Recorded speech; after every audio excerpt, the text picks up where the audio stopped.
say being woke or being conscious, has it become mainstream, would you think? History erases the mystery, man. And that's perpetually our problem as a group. People are using it as a way to gain money. You know, it's not or fame.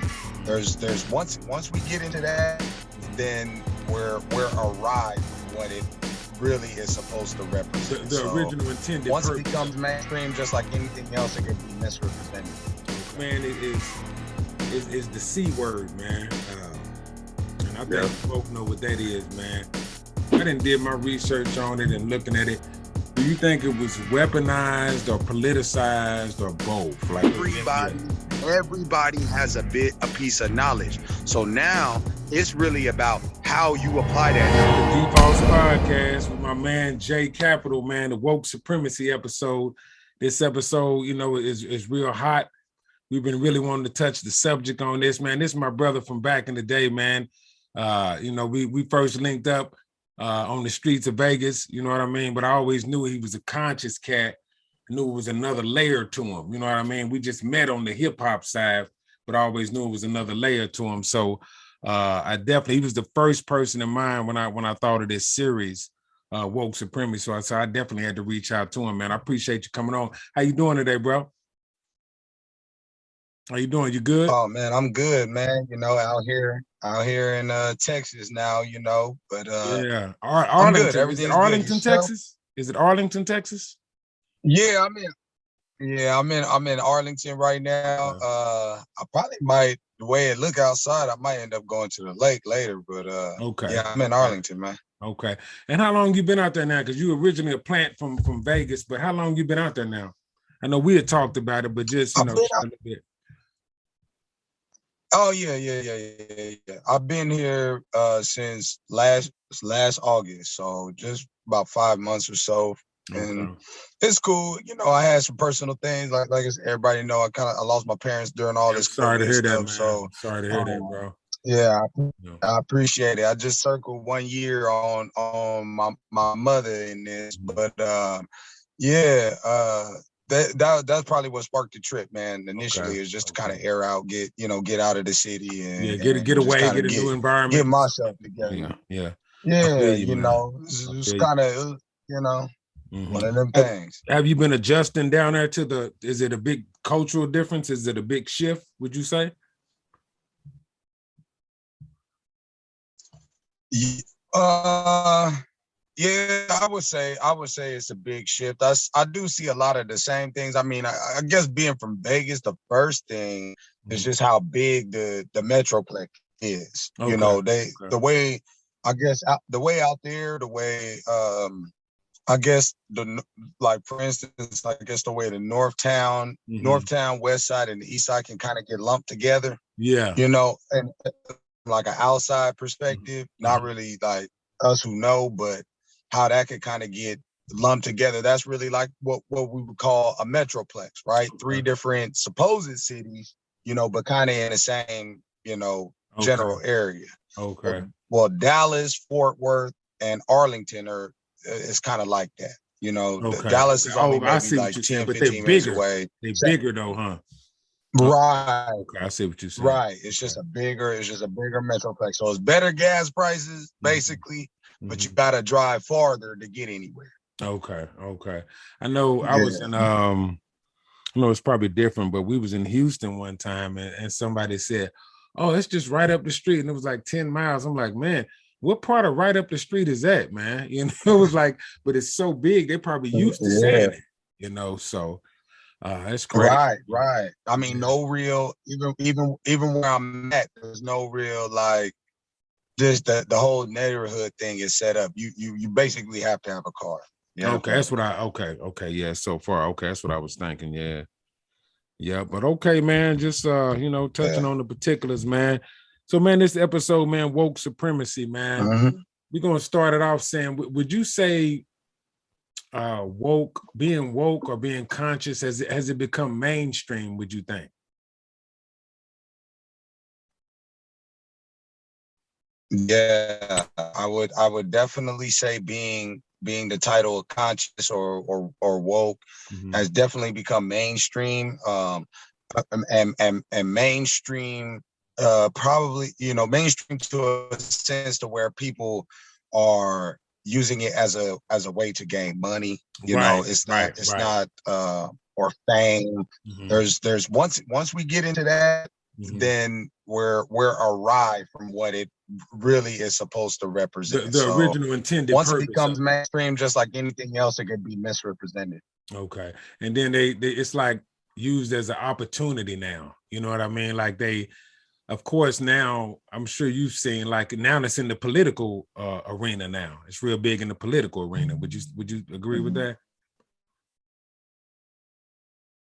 Yeah, because the language itself more resonates with regular people. So it's kind of like a way to get people on board. The issue though is when you have people who are coming into knowledge, so to speak, or an awakening state, or woke or conscious, what have you, people who maybe not necessarily have been introduced to that world.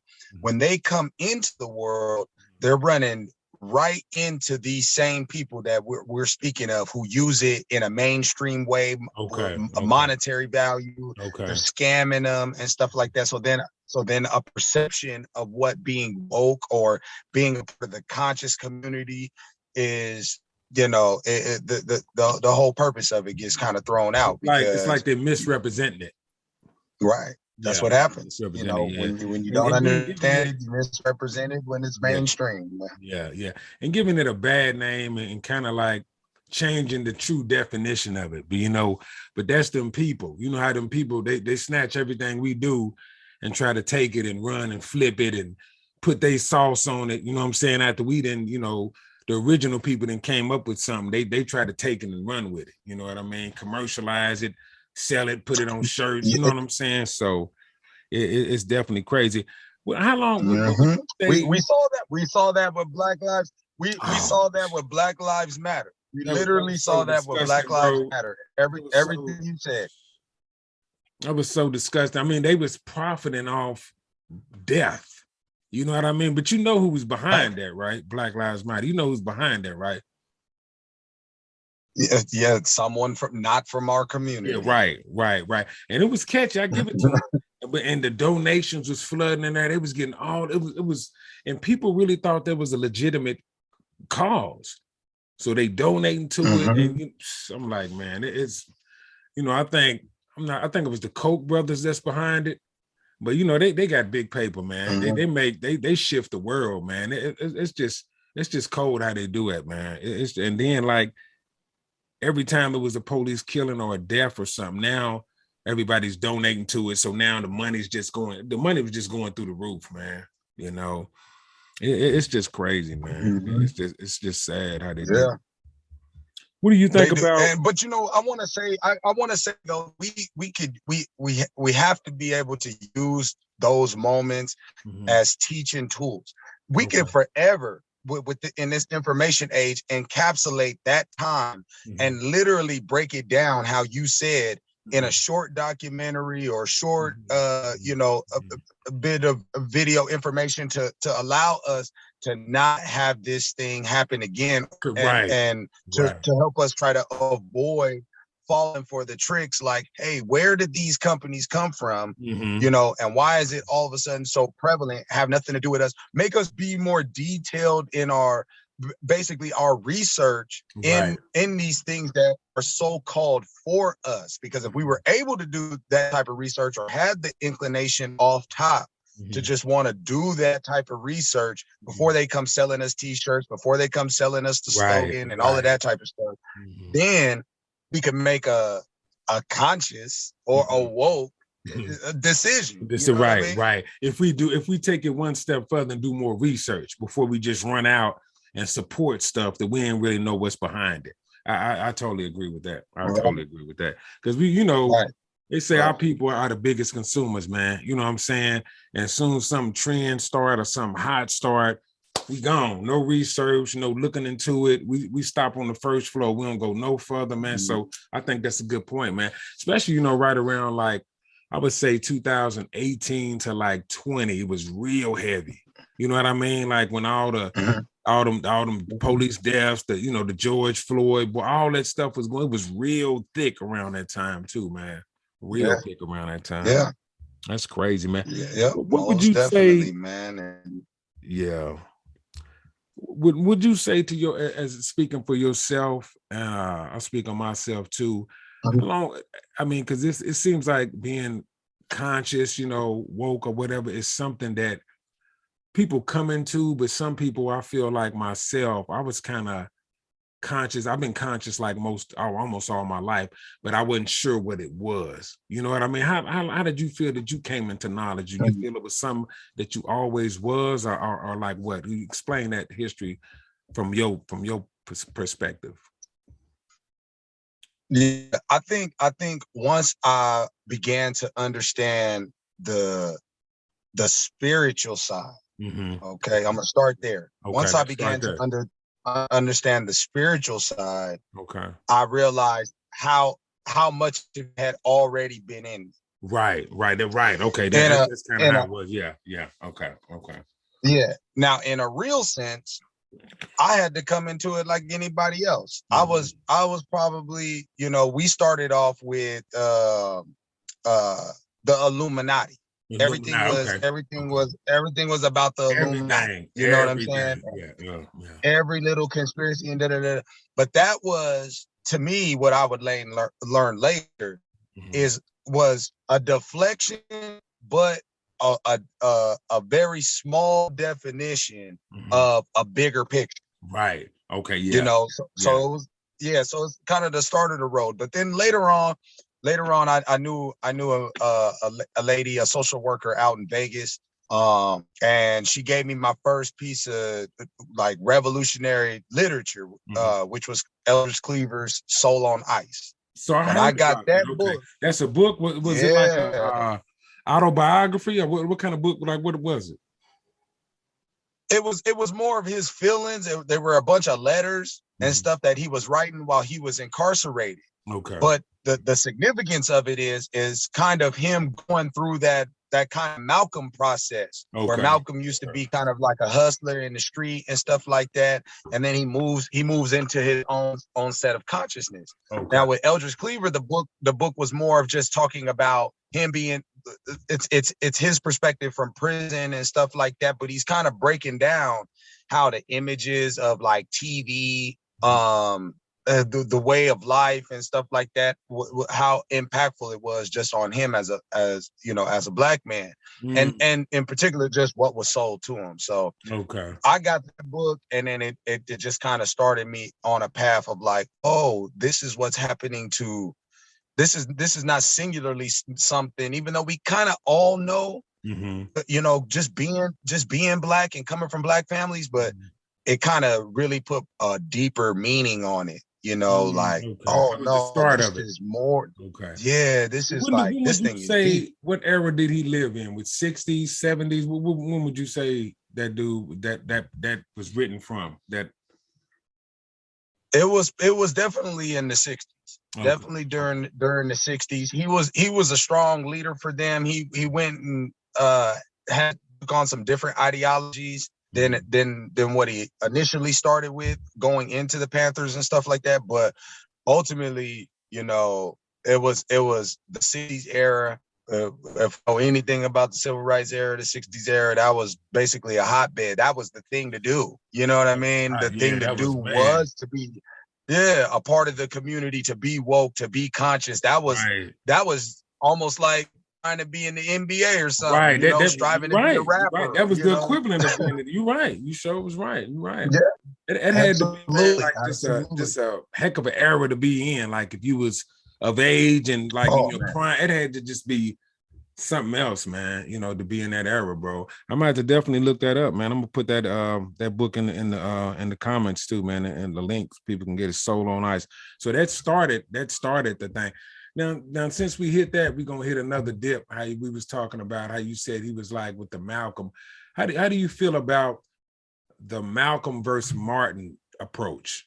If it was a conscious versus, Malcolm and Martin would be the biggest conscious verses, I think it is.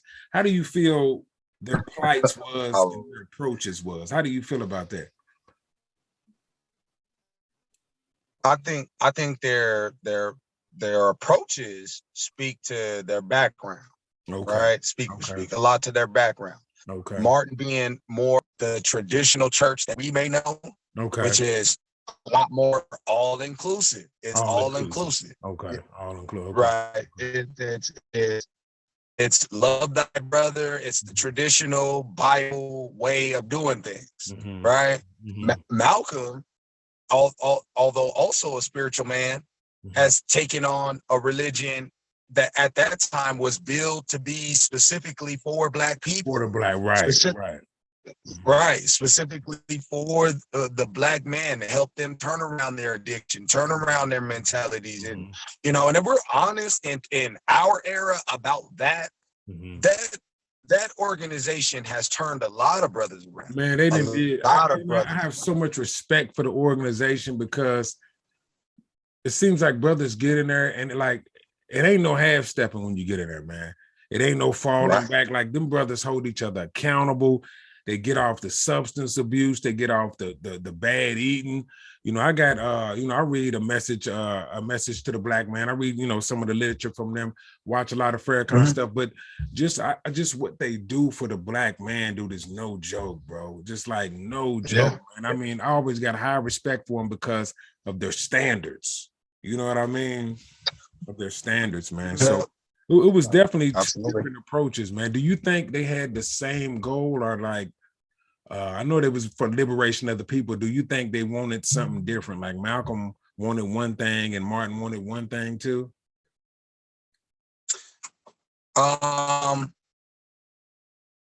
Initially. Okay. I think initially Martin wanted equal across the board. I eat where you eat, this and that. Yeah. And Malcolm was just more of let's just have our own restaurant. Right. I think right. You know what I mean? That way we don't have to go through the trouble of asking anybody whether we could be here. Yeah. And I respect that. Yeah. He was more for his people. Correct. But I want to say this. I think this is why when you do history sometimes or all the time, I suggest this all the time, so don't mix up what I'm saying. You got to do things in chronological order. So initially, but the answer to the question is they definitely wanted the same thing, because by the time Martin in 1968 is doing what he's doing shortly before he passes or leading up into him passing, so we'll just say 67 to 68, this man was basically saying the same thing that Malcolm was saying. He learned it after a while. He figured out hey, man, this is the wrong thing I've been doing, huh? Yeah. Right. Yeah. So when we talk about Malcolm and Martin, see, in 2022, everything has to be assessed from what was already, what went wrong, what went right. So we can encapsulate that. So we could just encapsulate a period of time. The 60s showed us how to be unified. It showed us what our communities and our people would look like when we're preaching Black power, Black is beautiful, and really putting ourselves forward to build a community. That's what kind of was going on, right? They're fighting the system, but they're trying to build something, right? And it's about us having something. So by 68, they're all on the same page. Malcolm is gone. Martin about to be gone, but they're on the same page. They realized that Malcolm got killed first, right? Malcolm was gone first. Solely focused on integration and all that. Okay. My bad. Go ahead. Yeah, I said Malcolm was killed first. You said he was gone first, huh? Okay. Yeah. Okay. Yeah. So they ended up having basically the same ideology, and that's why in our era we don't want to get caught up in the verses. We don't. We want to be able to detailed look at it and say Malcolm and Martin were on the same page. They were on the same page, literally wanting us to have our independence. Right, literally, yeah. Just depends on what approach you was riding with. Because I ain't gonna lie, Malcolm was radical. I mean, the gun out the door. He was. He was radical. You know what I'm saying? He wasn't playing though, but it's crazy. Even in 2022, we are still talking about what these brothers did in the 60s, man. You know what I mean? Like that's crazy, man. Well, why do you think it was so many leaders killed in that era, man? You think they was just trying to knock them off before they could start anything, or what? Because you think of like all the whole Black Panther, the Huey P. Newtons, and there's just so much went on in the 60s, man.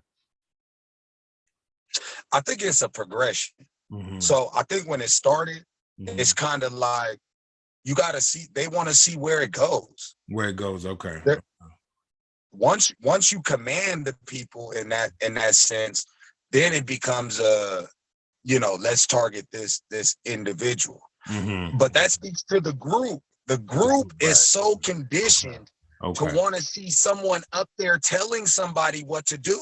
Yeah. We have to understand that this is an individual thing within your home. Mm-hmm. Whoever you are is what you contribute to the table, right? Yeah. We teach era to art from it to build the infrastructure today. Mm-hmm.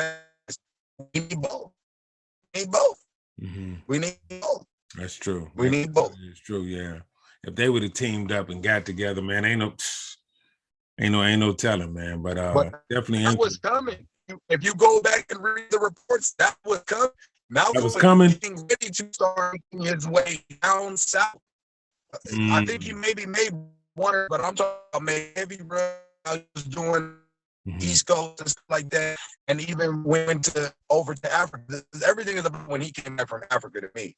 But when who came back? When Malcolm came back from Africa? Yeah, that was the changing point. Yeah, that's the Malcolm that I pay attention to. Right. The one. Now I'm respectful to him. Of course, we always praise our ancestors and whatnot. But the thing is, specifically, I'm studying that time to learn what I can. To only look at history to learn what I can do today. Mm-hmm. And that Malcolm from after he was a period of time. That's the one we want. That's what we're talking about. The one that was talking about to the UN.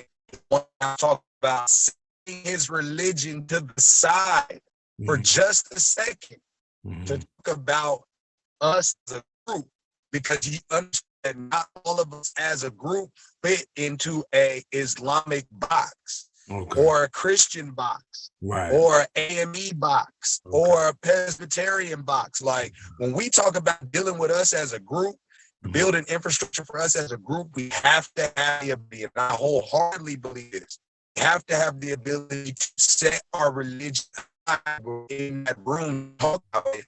Mm-hmm. The fact is if I keep bumping you, we're gonna get nowhere. Right. That is true.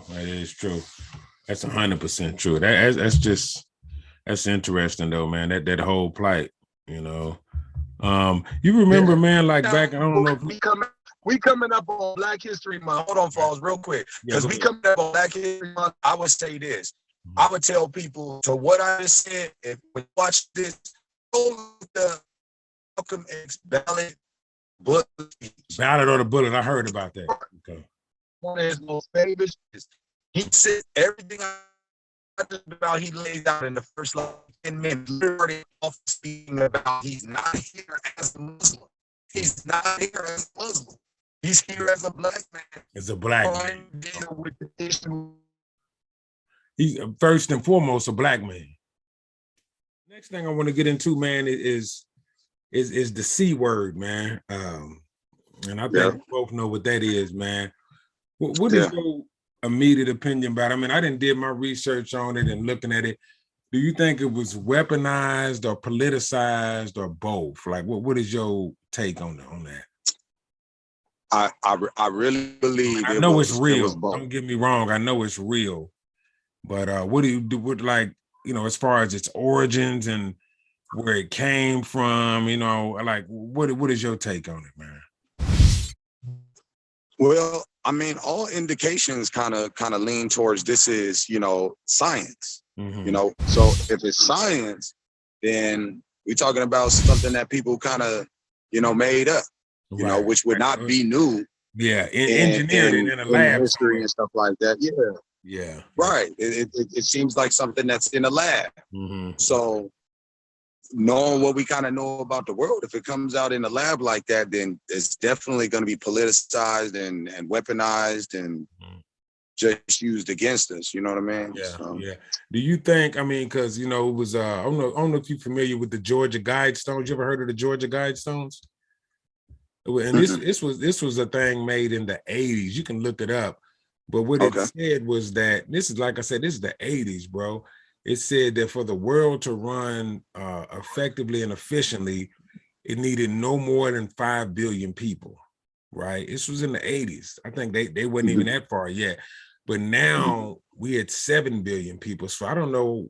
One of my theories was that it was used for population control because it was knocking people off, man. You know what I mean? So I don't know about that aspect of it. And then, like, I think now they figured out just over the last few years that a pandemic is profitable. Because anybody that has something to do with it, it's you know what I mean? It's cashing out from the tests, from the shortage on the food. I mean, like everything. Anybody got, a hand in it, man. I mean, like, so it's something, man. What do you think, man? Do you think we ever see the end of it, or what do you think? It's just everything is shifted from here on out, or what? Well, I mean, lately these reports about how they're trying to redo the mandates and drop the mask and all of that stuff, they're actually kind of alluding to it. But when you talk about population control, another one, I'm in the quoting our greats with this kind of stuff. Dr. Amos Wilson has a book and a lecture called The Blueprint for Black Power, and in Amos Wilson. He says, Amos Wilson, Dr. Amos Wilson. He did The Blueprint for Black Power. He did Awakening the Natural Genius of a Black Child. This man is a psychologist, great individual. He passed on some years ago, but he left us a lot of great work. But in his Blueprint for Black Power, he talks about how population control can easily be looked at as that number that they're trying to cover is just the greedy people. So no more population control if there's no more greedy people. Yeah. Getting rid of the greedy people will get rid. Right. We don't have to talk about none of the downtrodden. We don't have to talk about none of the lost, the homeless, the killed, the raped, the victimized, the oppressed, nothing. Get rid of the greedy people, and there's no more population control. It's literally that simple. And how do you do that?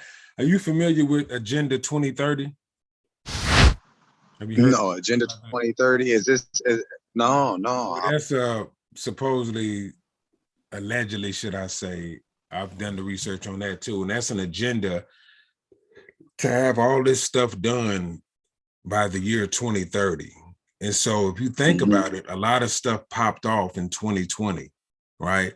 Like it was coming, it was winding up in end of 2019, but 2020 stuff really set. So that was the 10-year mark for them to really get all this sustainable food sources, like how everything has changed with businesses, how AI, it's like a worldwide agenda to have 10 years to pull all this stuff off, Right. So I think the big C word might have been part of that. You know what I mean? I think it might have been part of that whole equation to kind of usher in, if you will, the NWO, you know what I'm saying?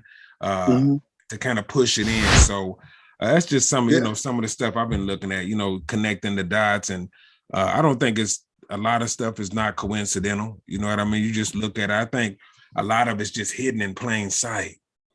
You know what I mean? Right. Like, you think about what's on the back of the dollar and how long ago that was printed, that Novus. I think it's another word, but you know what I'm talking about? It's written Novus something, but that was so long ago that they printed that, bro. Like it's crazy, man. And a lot of people don't know that the United States of America is really a corporation. Correct. You familiar with that? Yeah, it's like, you know what I mean? The people are like, they just the people are like the people are like the new oil now, like with data, but it's like a corporation, man, and everybody with a social security number is like, you know, almost like a worker. You know what I mean? So it's just deep, man. But I think that the big C word is just, it's just something else, man. You know, it's just. I mean, like I said, I mean it's one of the reasons why I'm in Texas. You know, That's one of the reasons why, huh?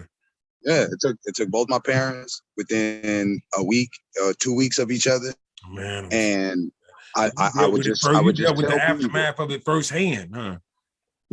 Yeah, and I would tell people honestly, when we have reports now of them talking about how natural immunity was stronger than a booster. Yeah. When they tell you things like the mask works, and they do these types of things, an individual who would hit me like it hit me lets me know what it is. Just put what I said together. Mask mandates, all that.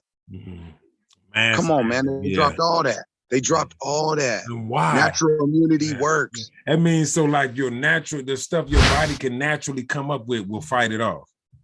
Right, man. We got this big thing beaming behind me. It's called a sun. Right. Yeah. That thing. Yeah. Right.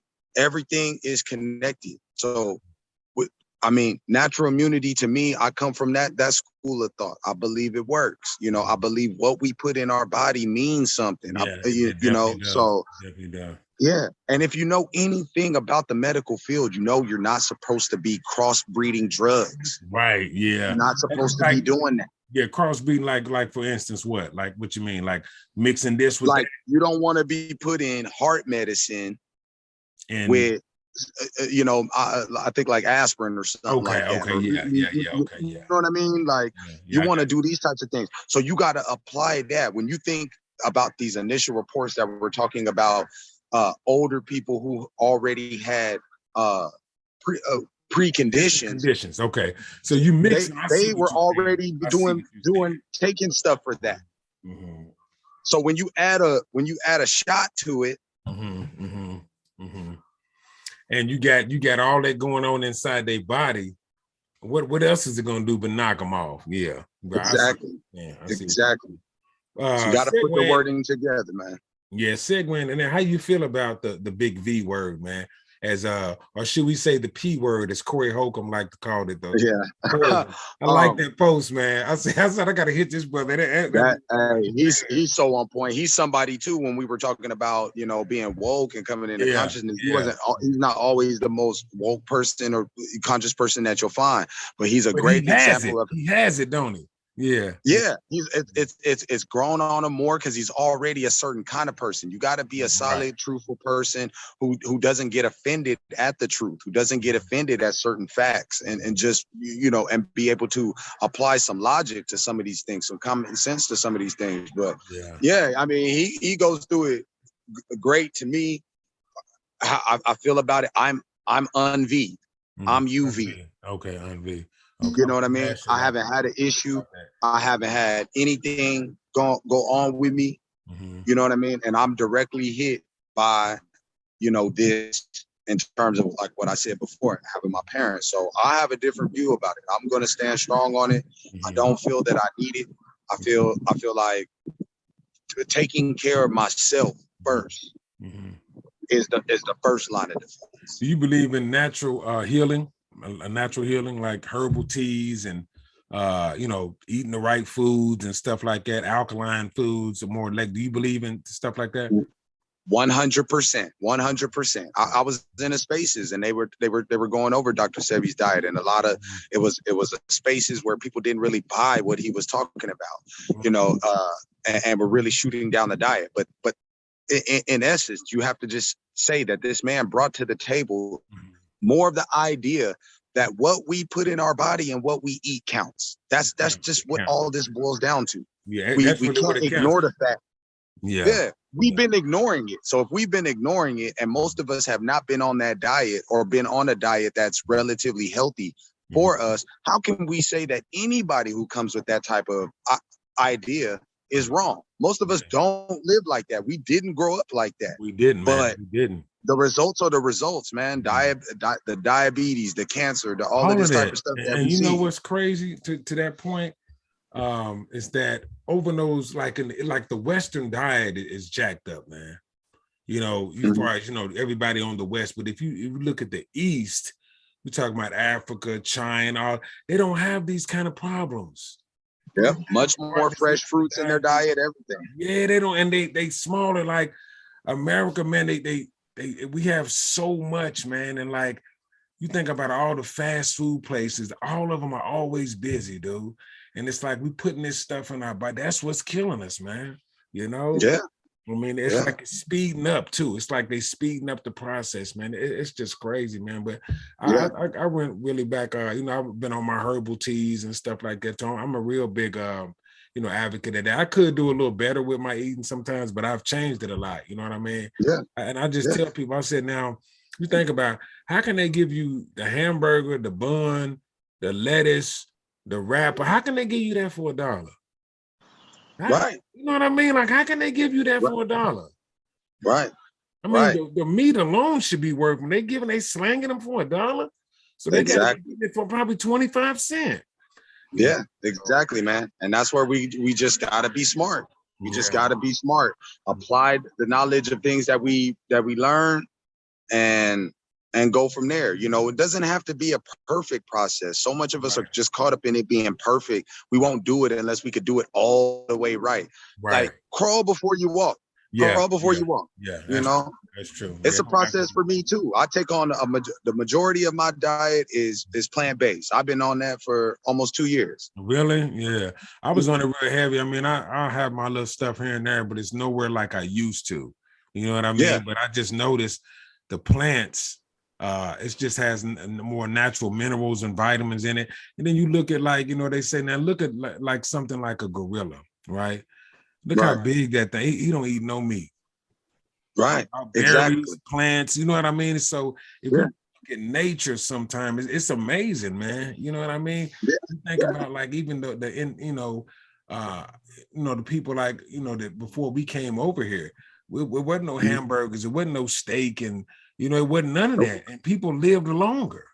It's like we lived off of the earth. Yeah, we lived off of the earth. Off of the earth. And that's where again I stress learning. Professor Smalls had said something that was just profound with me, man, when he said history erases the mystery, man. Yeah. This is why you study history. Yeah. You study history so you could understand what you could do today. And when we see that people live to 115, 120, you got to ask yourself, what did they do? What did they do? And how was they doing it? How was they doing it? Yeah, what was they right. That's what he said Smalls did. Yeah. Professor Smalls has said that. I'm not sure if he's the one who actually came up with the quote, but I've heard him say it. Thought about it like that's heavy. That's heavy, man. That's heavy. History erases the mystery, man. And that's perpetually our problem as a group. Yeah. You know, that's great. Well, how do you feel? We don't have a consensus knowledge. Right. How do you feel about economic inclusion, man? Do you think we are like systematically kept out of the economic space as far as like the fairness of it? Do you think we are systematically kept out of the economic, like redlining with real estate and just not getting the same opportunities? I think but I think the one word you used that makes it what it is systematic. Systematic. Okay. Yeah. Right. We got to understand that we're asking to be involved in a system that wasn't created for us. They didn't want no part of us. Right. And we asking to get in. Yeah. Thank you. Right. So why would they play fair? Why would they play fair? Huh? Yeah. Why? Why would I be up 20? Yeah. Why would I do all that work to get up 20 just to give you 19 points? Golly, yeah. They're not gonna. Why would I do that? Yeah, that's evening out the playing field, man, ain't it? Yeah. Right. I'm not here to equal the playing field. Nothing in my history, nothing in what I've done has ever showed you I'm trying to be a part on no equal playing field. I've never showed you that. I've never showed you that ever, ever. So what I did was I used you to get what I wanted. Right. And you know, it's so crazy, man, when you look at it like that the free labor of the Black people built this country, man. And then when they wanted to start, so say like when they started having the jobs, like the union jobs or whatnot, then they wanted to keep us out. But like, wait a minute, when we was doing it for free, we was qualified. Oh, now they paying. You don't want us to be in on it. It's just cold, man. When you think about how they went about it, bro, it's just like, man, it's cold, man. It started in such horror. That's the thing about it.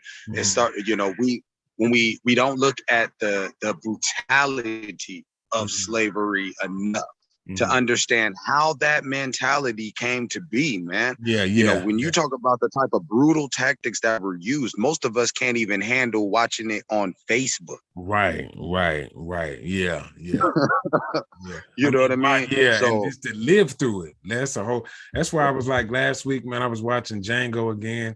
You know, I don't know what, sometimes I go back and just watch it again, but it's just like, you can imagine just being in that, bro. Like, that's just crazy, man. You know that threat is constant all the time in that era, man. It's all the time. It does not turn off. Going to the grocery store, going to get some water, going just to doing everyday stuff, whatever for your family. And the thing is that that threat thereof, so to speak, is still prevalent today. But the reality is that it's not from every single individual from the other side. It's not like it was. Okay, right. It's still out there, but not as okay. Yeah, I got you. I got you. Yeah, that's true. That's true. It's still out there. You know what I mean? And it's like they've just found a way to kind of redo it almost, if you will. You know what I mean? Yeah. They adapted. Yeah. That's crazy, man. You know.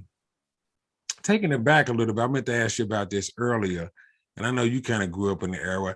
Well, do you think that, like, you remember the conscious rap era? We were talking about like X-Clan, Poor Righteous Teachers, early 90s. Yeah, I mean, like, what do you think about that? 90s. Yeah, did you miss that movement? And what do you think happened? You think just like the gangster rap came in and kind of took over that, or what? Like, what do you think happened to that movement, man? KRS-One. I mean, like, it was knowledge, man. Like, back that was a great era, bro. I still bump that stuff to this day, man. Paris, you remember the cat Paris? I've heard of these guys. Yeah. Wise until I can't do that because I don't want to take credit for the knowledge that era did. I'm after that era, so I'm a part of the. I'm the Jay-Z era. I'm the beginning of the Jay-Z era into that. So I'm like Jay-Z, Wayne, Outkast, these guys. Okay. But I'm familiar because I'm there. But because I'm in hip hop, I know who X-Clan is, Lost Poets, all these guys. Wise Intelligence had broke this. Yeah. He broke this down. Yeah. He broke this down on Instagram. You can find it on his page. I think I remember that. Yeah. And he talks about it. He talks about how they had people, violence was down. They had people rocking HBCU sweaters, African medallions. The Black is Beautiful thing was going in, and they were ushering in that kind of music. Music is very influential, but once they took that out, once systematically, the radios weren't messing with it no more.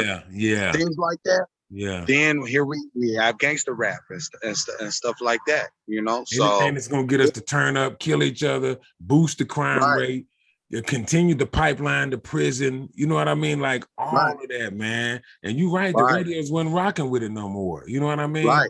Because because the radio is another space. A radio is another space where we're asking to be somewhere.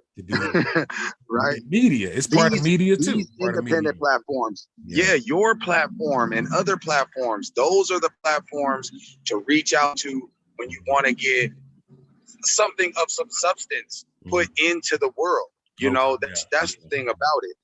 We're continuously asking to be a part of systems, institutions, churches, all of these that were not designed for us. Mm-hmm. And in 2022, I'm telling you, it's the information age already. The dumb nigga or the slow nigga, the blind, the dumb, deaf, and blind. That era over, bro. It's over. Everybody has a piece of knowledge. So now it's really about how you apply that knowledge. Our people got to start trusting people outside of the people that they normally would go to. Yeah, you know, that's true. That's true. That's the thing about it, because again, we had all these doctors, all these CDC people, and all this stuff tell us one thing about this issue, right? Just to come and find out later, a year and a half later, it's something different, or they willing to fold on it, or really to make some type of accommodation for it. Yeah, huh?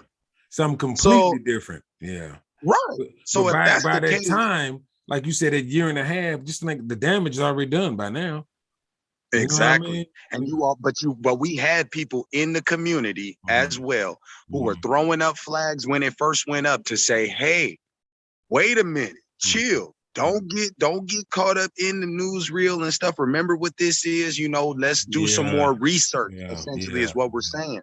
Do some more research. Wait, because nobody knows what it is. But you can't throw those people to the side. And now a year and a half later, after we done lost all these people, be like, oh, you was right. But we got to be smart. If we're going to beat the game, we got to get ahead of the game. And in order to get ahead of the game, you got to know what the game is. You got to know what it is. Right. That's true. And speaking of that, like you say, all these false narratives or whatever, my next segue is into like media and big tech, its role in this whole, thing we fighting against, being conscious and all that, because I forgot who said, I think it was Dick Gregory. YouTube has been running marathons of his stuff lately, bro. I catch a lot of it, but he said, you think about it, he said, now, if I own a newspaper or a publication or a TV show, I'm going to give you the view I want you to have. I'm not going to give you what it is. I'm going to try to shape the view so I can say, oh, this is what it is. It's not really that, but I'm gonna shape it to where, you know what I mean? But how do you feel in this era that the media, like we say, radio is part of media, TV, and now even big tech, we talking Facebook, the YouTube boys, all that. How do you feel their role is? And you think they with it, with the censorship and all that? They're trying to shut, it's supposed to be freedom of speech, but they're trying to shut people down too, man. Huh? How do you feel about all their role and everything? It's probably the only thing at this point that has trumped hip hop. Yeah, right. Hip hop probably was the biggest thing. It's been the biggest thing as far as that goes for a long time. But this tech thing has pretty much taken that over. I mean, hip hop was the internet. Hip hop was the internet before the internet. You know what I'm saying? Like that's how we got our information and our game and our knowledge and all that. And you're right, this is Trump. Yeah, that's a perfect. Yeah, I mean, we literally have children. Who will take their own life before they log off. Bro, it's that's how so many. It's been so many, dude. It's just like. Yeah. Like I never thought I would see the era of this, bro. Like I never thought I would see it before they log off. I mean, really murked on camera. Like, you know what I'm saying? Like, yeah. I'd rather take my own life off of what I see in this cyber world than to just log off, deactivate. In most cases, what a lot of people need to do is just account deletion. Just account deletion. Yeah. And psychologists, they're going to end up, if they not already, they're going to end up speaking to you for those who go see therapists and stuff like that. That's probably going to start being a part of the questions as to trying to figure out what's going on with you. How often do you spend time on the internet? How often do you spend time taking opinions, giving your opinions, basing your life off of this world that you could just log off? And if you think about it, Facebook is really probably the start of it. But Facebook is only like what? Think about 14 or 15 years old. It's not even that old, and it's done a lot, man. You know what I mean? I'm gonna tell you something. Well, hold on now. Before then, MySpace. MySpace, right? That was the before then, dangerous. Before then, they had a thing called Web TV. Web TV. I don't even remember that. Web TV. Was that similar? Yes, it was the start when the chat groups, specifically them chat groups over the internet started. That's where it started, because you could start invoking your opinion to a mass amount of people that you didn't know. People. Yeah, yeah. They said I heard. Then you also taking stuff too. You taking stuff in. You're taking stuff in. Yeah, I heard an interesting thing about Facebook, and they said it was really designed. It's a social experiment, but it was really designed to see what people think. To see what's everybody's thinking about. You know what I mean? Let's put it out here. I mean, it has one element to it that is connecting people. We more connected than ever, right? People finding they lost friends, they family members, but the dark side of it is that they're tapping into everything too. You know what I mean? Like they got this one thing is positive, but then all this other stuff underneath it that is built together though, man. But that's crazy, man. You right, all the people's opinions, and it's just something else, man. You know what's on people's mind. That's people. I don't know if people are familiar, but that's how the Google search works. It's essentially a bunch of our questions and opinion logged into a network, and then answers are given back out based on that. Based on that. Yeah. And just think how much data they have on everybody. You know what I mean? Like I said, data is oil. And how much data they got on it's just whatever you type in that stuff is the servers, from what I understand, is just like, years of stuff. You can pull up somebody did 10 years ago. Like the internet, like stuff. I say the internet is a place where nothing never dies, man. It's just nothing, man. Yeah, it's crazy, man. And we have to use that. We have to use that to our advantage in the right way. We have to use that to start controlling our narrative as a group, to start doing great things like what you're doing by creating podcasts and platforms and outlets for us to be truthful, speak openly, and help ourselves out. So it has a lot of effects, detrimental effects, but we can use it in another way. Right. It can always be used in another way, a way that really helps us, man. And I don't want to make it seem like we haven't got anything right. We've done a lot of things right, and we are continuing to do things right now.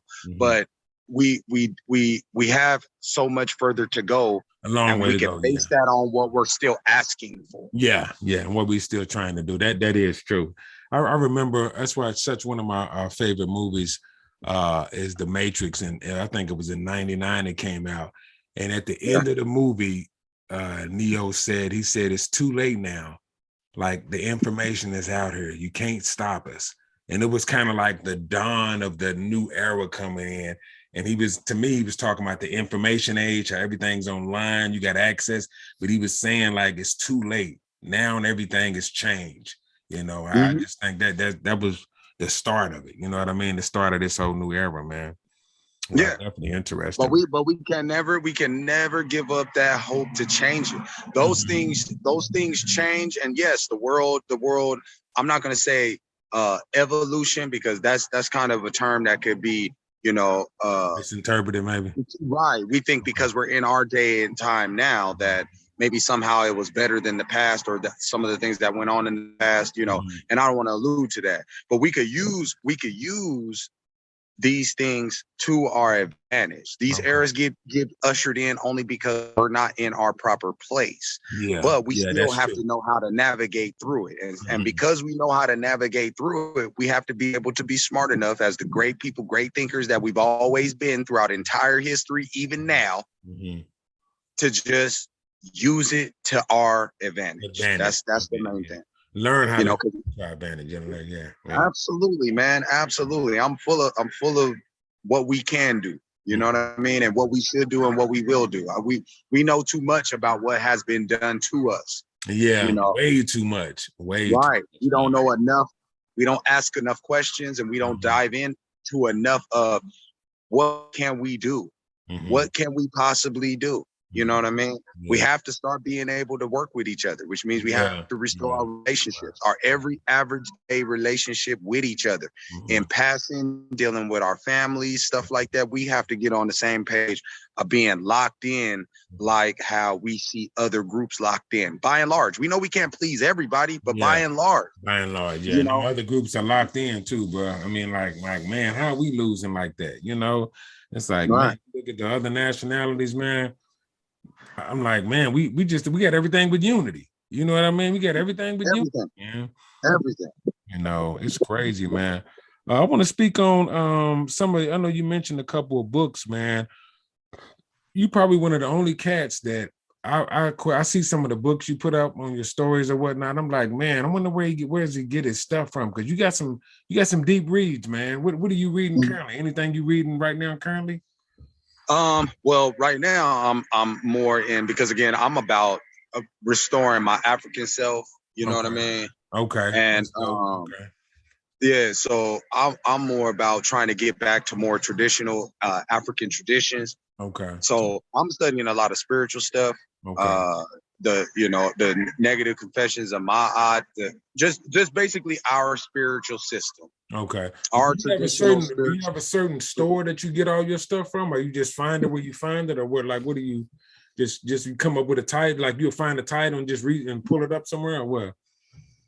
Well, it comes to a lot from the lectures that I find. You know, again, I start with people who are kind of not here. You know, Dr. John Henrik Clarke. Is someone, I heard of him. Right, is huge. When you listen to his lectures, if you have the patience, you know, you don't have to be able to sit through the whole 3 hours like maybe someone like me might. But if you just take 10, 15 minutes to listen to him, he'll quote a book. He'll quote 2 books or 2, you know, while you listening to him. And then that starts my road to like Amos Wilson's, you know, the Khalid Muhammad. Khalid Muhammad, that's another one. Yeah. You know what I do too? You know how you said like it's 3 hours. You know what I do, especially on YouTube? I listen to a little bit at a time. Come back, I might listen to 15, 20 minutes. Another day, I might, you know, listen to another 30, 40 minutes of it, but I don't try to eat the whole thing at once. I try to digest a little bit at a time, you know. I do my own research more than ever, man. You know what I mean? I take notes and compare stuff, but that's good. Who else what about Bobby Hemmett, man? You up on him? You heard him? Yeah, man. When you know, I like how he explains stuff. He's kind of raw with it too, ain't he? Yeah, he's kind of raw. He is. And when we talk about because he does a lot of stuff with you know, spiritual wise. Right. Yeah. And we can find the best of those videos and those lectures. Just his mannerisms. You know? Yeah. And the way he delivers the message, you know, it's gonna resonate with our people. You know what I mean? His delivery. It's just one of those things, you know. And like I said, I don't know that subject to the level that Hemmett does, or even others. He talks it so like he really knows it. You can tell the way he talks. You know what I mean? He's like not like all that's like off dome almost, man. I'm getting impressed. I'm like, dude, I don't see no notes or nothing. This dude, like, he internalizes a lot of that information, man. It's crazy. Who are some of the other scholars, man, you rock with? We have to realize all of that have been taken from us. You know what I mean? All the type of information taken from us. So it's not my job to every single word that Malcolm or Martin or Bobby Hemmett said to take it, you know, at face value. I take it, I internalize it, but then I go do some additional research because I'm in a different era, right? That's true. But I never get away from the core of what they're talking about. I just understand that new information and new facts sometimes can be presented to the table. And as long as that the source that brought that particular information to me is credible, then I'll use it. If it's not, I'll discard it and keep going along with the process. But I don't just throw away what Malcolm said. I don't just throw away what Martin said. I just don't throw away what Khaled said because I'm in 2022 or Bobby Hemmett or anybody. That stuff is there for a purpose because we're still dealing with the same thing. Still applies. Yeah, that's true. All these years, man. That's true, man. Most definitely, man. So I just wanted to get your opinion on a lot of that stuff, man. I mean, this is so deep, man. We could like go on for it, man. We definitely might, revisit this. It might just be an ongoing series, because there's so much we can get into. We can break down a book or whatever, break down some stuff. But definitely want to just initially touch base with you, man, on this woke supremacy. You know what I mean? Yeah, man. I love it. I've already talking to a bunch of brothers. Mm-hmm. Whenever you want to get a panel together, I know some people. That's the next move. I definitely, that's the next move. I don't know everything, but I know some other brothers, strong-minded brothers. Bringing other brothers in that has other information that helps us sharpen each other. You know what I mean? Right. You got a vantage point of your knowledge. I know some, another cat knows some. You know what I'm saying? We just be shing, you know what I mean? Just stay sharp. Yeah. So I think we might try to put that together on another move, man. Definitely. Yeah, I think it'd be a good look, man. Let us know that black men can still work together. You know what I mean? Yeah. We take a lot of heat out here. Yeah. What is that Facebook group y'all in? You call it, what is it, Kings? What did you say it was? Kings. It's the Kings chat room. Chat room. Okay. Yeah, there's a particular admin in it. My man Josh. So he kind of got to approve everybody in it. But I love that part about it. Okay. And anybody who reaches out, to me, if you're connected to any of my social media handles or whatever, and you're looking to get in the group, I'll definitely okay. And how did you find that group? How did you even come across them cats, man? Just being in this rap game, man. People see my page, it was some other people who was like, I think you'd be good in this group. And I was like, send it to me. And that's how I got it. That's how I got it. Yeah, that's where it started, from the rap game too, man. Let's not forget what you got coming up music wise, man. While we at it, man. I know you just dropped the one joint, man. I know you got some stuff in there, man. I wish I could say, man. I've been totally out of the lab. Totally out, yeah. So I feel you. You in another space. I feel you. But your stuff you got still. I did go check out one studio and record a little bit, but I probably there's no new updates. If I'm just gonna be frank about it, there's no new updates. I'm gonna be beginning my music year start next month, so I'll start getting in the lab next month, and I'll have something later on. Yeah, I feel you, man. You're in a different zone, but I know you always got that. That's like your foundation. But that, like you say, being in the rap game got you into other stuff. You know what I mean? And I think sometimes too, man. Even with myself, like we start out in one area, but we use those skills we hone in the area, and we really, kind of gravitate towards something else. Like your voice, your knowledge. So you used it in the rap game, but now it's being used somewhere else. And I think that's real growth, man. You know what I mean? Yeah, definitely. I got my own camera now. I'm looking to I'm looking to expand creative rise. So I'm gonna be getting I'm gonna be trying to visually help put together things like what we're discussing now. I got some fine ideas, but I'm new to the whole thing, so I'm just getting that in the process. Sometimes it's the best stage of it, being the new, because like you don't know no rules, being new to it. I mean, that's the best stages of it, man. I love it, man. Yeah, I love it. Yeah, definitely, man.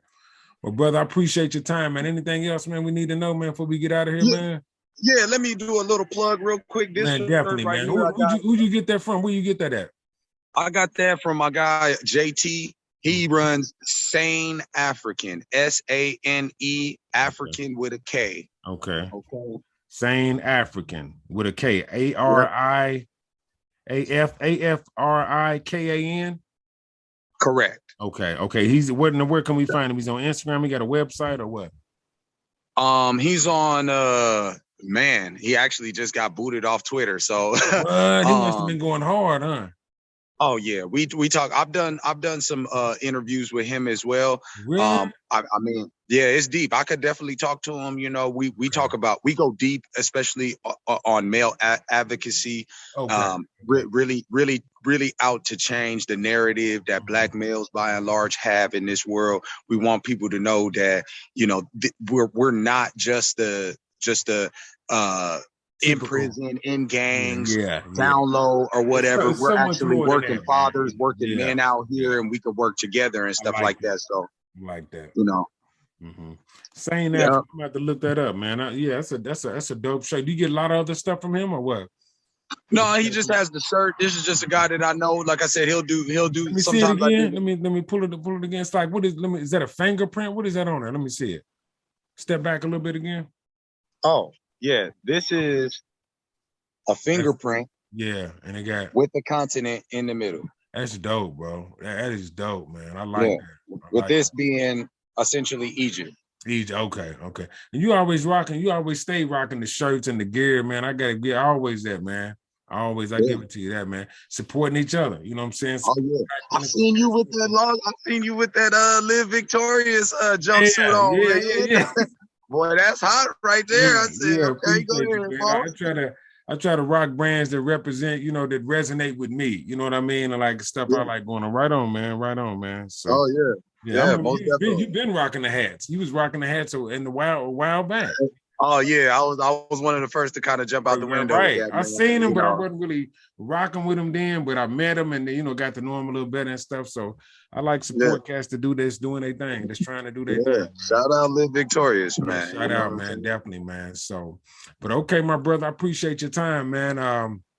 We'll reconvene, man. I get back with you, man. We're gonna chop this up, put it out, whatnot, shoot it to you, man, and we, probably keep this series going. You know what I mean? Because I think. One time we can't touch on everything, and then everything is so ongoing. You know what I mean? Oh yeah, changing, and we can bring some other cats on. You know what I mean? So I think it'll be a good look, man. Definitely be a good. Definitely, man. I appreciate you having me, man. Let's keep it going, man. Our people need it. Yep. D.Fos podcast, J.Cap, Woke Supremacy, the first episode. We out. All right, my brother. I get with you, man. Peace. Yes, sir.